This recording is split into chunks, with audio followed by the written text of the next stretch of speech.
ஆசை, இச்சை, விருப்பம், பேரவா இவை அனைத்தும் மனிதனை வேரோடு சாய்க்க வல்லவை, சக்தி வாய்ந்தவை.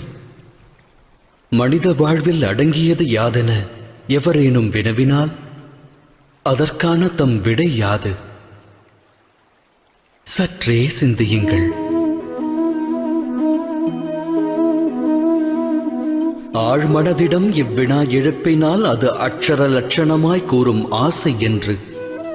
ஆசை யாரை விடும்? அது அனைவரின் மனதிலும் வேரை விடும், தம்மிலும் ஊற்றெடுக்கும். 8 திக்கையும் வென்றவர் உண்டு, விண்ணையும் மண்ணையும் ஆண்டவர் உண்டு. ஆனால் ஆசை வென்றவர் அண்டத்தில் இல்லை. ஆசையெனும் மோகத்தை தேடுவதன் மூலம் அனைவரும் அலைவர் அல்லும் பகலும்.